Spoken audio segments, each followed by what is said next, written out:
It's been 1 week since the horrific shooting in Orlando. Today, more memorial services will be held to honor the victims. David Begnaud spoke with Pastor Tom McCloskey about how the city has been coping and dealing with the horrible tragedy. Reverend, your church is in the middle of everything. I wonder how many people who have been grieved and devastated by what happened have come here since the shooting. A lot. We had close hundreds. I don't know how many. The room was full Tuesday night for an interfaith service. As the vigil was happening on Monday night, there were hundreds and thousands of people up and down the sidewalks. Water, bathrooms, the kind of the comfort needs people need, hugs, just kind smiles. They were coming and going. We were giving everything we could. We'll have a funeral tomorrow. We're just in the middle of it, and it's just, I can't count. Just too many. Just too many. Too many what? Too many people to count. Too many people to count. This city is, all of us have been impacted by the events of last Sunday morning. And we're determined to be here for each other, regardless of race, regardless of faith, regardless of skin color, regardless of anything. We're going to be here for each other. What's the sad resignation I see in your eyes? Don't know if it's a resignation as much as it's exhaustion. We've been at it for a week, but that's nothing what the families that we're dealing with are dealing with. And I wonder if in this circumstance, are you trying to preach, or are you just trying to be there for people? Both. I believe that what we believe is best expressed through how we live. So if we truly preach the gospel of love, which we do, then we have to live the gospel of love with all those people that we interact with every day, not just these kind of days, but every day. Joining us now from Orlando is David Begnaud, who's outside the Orlando Health Medical Center, where a special memorial has been set up. David, what can you tell us about the memorial? I wanted to show you exactly where the 49 crosses are. You may have heard the story. There was a man in the Midwest who made these 49 crosses and drove them himself here to Orlando. And across the street from the hospital where such heroic work was done, these crosses have been placed, and I just want to walk you down the line. At the bottom of each of the crosses is a picture of the victims. Their names have been written along the center here, and the idea was, and the intention actually of the man who created these, was to allow people to come with a marker and to write their names. Peace be still. I love God. No hate in heaven.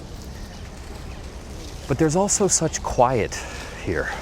You can hear the water, you can hear the birds, and you can obviously see the people who are sitting here, who have come out of reverence. Some have brought flowers. We saw two gentlemen a short time ago bring these roses. At night, it's clear to see the candles that have been lit. And I want to stop for a quick moment right here at Stanley Almodovar III. He was 23 years old. His mother and his stepfather are actually sitting in front of the cross that has been left here across the street from the hospital. I want to talk to his mother for a brief moment.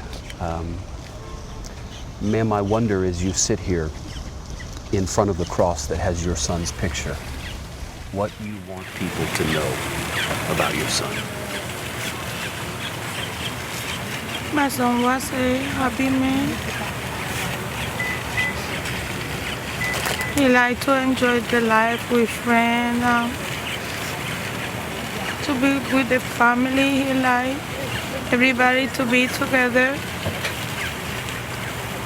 He mentioned like he wished to do a cruise with all the family and friends. When was the last time you spoke to him? That Saturday in the morning. And what did he say? He put his clothes to wash and he say, Mama, do you have more white clothes to wash the white clothes together? Yes, I don't know, but you can put it in one bag over there in the laundry. Yeah, I do anyway. He's always go to with me anywhere, to the beach, downtown Disney, Old Town. Is he your oldest child? He's the youngest boy. No, He's the youngest boy. I call him my baby. But I have another, my daughter, my only daughter, Yeah. I call her my baby too. I know, I just want to ask you because you were telling my producer you're going to give Stanley's phone to the FBI. What is on the phone? Is there something important that you want them to have? We don't know what's on the phone that they want. I don't know. We have no idea. You don't know what's on the phone. You just want them to have it in case they need it. They asked for it because at night he had the phone, so it might just have something they Some want to see. messages that are important. We thank you, and our hearts go out to you. We are thinking of you. Okay, Thank you for talking to us. As we keep walking the line, I'm going to stop talking for a minute because I want you to get a sense of how silent it is here and how reverent. Nobody had to ask. We didn't have to ask anybody to be quiet. This is just how it is. So let's just walk for a moment and as we listen.